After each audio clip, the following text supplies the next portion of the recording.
ઈજાયેલો આતસ હોય, ઈજાયેલો આતસ હોય કે જમીન ઉપરનો આતસ હોય? હા, જે ઈજાયેલો આતસ હોય ને, ઊંચું અફરગન્યું, તે ઈજાયેલો આતસ હોય, જમીન ઉપરનો આતસ, અફરગનિયામાં આતસ હોય ને નલ્લો, સ્મોલ અફરગન્યું આવે, નલ્લું અફરગન્યું, તેનો આતસ, કે પછી ઈજાયેલો આતસ હોય, ઊંચું અફરગનિયાનો આતસ. હા,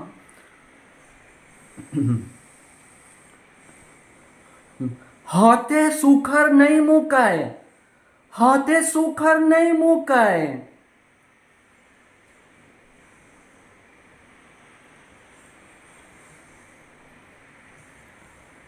હાથે સુખડ બી, લાકડા બી નહીં મુકાય, સુખડ બી નહીં મુકાય, હાથે નહીં મુકાય.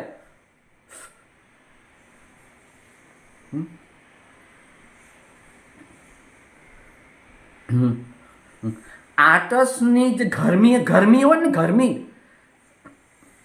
આતસની ગરમી જે હોય ને, તે બી તારા હાથને લાગી ને દસ્તુર. હા, આતસમાંથી જે ગરમી નીકળે, તે તારા હાથને જો લાગી ને, તો તે બી આતસ અપવિત્ર થઈ ગયો, તો તે આતસ અપવિત્ર થઈ ગયો, કે ભેજામાં જાય કે નહીં? હા, હા, ને પછી હાથે સુખર મૂકે ને, ડોજી ગયો, ડોજી ગયો. શું વાત કરે? કયો ધર્મ પાલે છે? હાથે સુખર નહીં મૂક, લાકડા બી નહીં મુકાય ને સુખર બી નહીં મુકાય હાથે.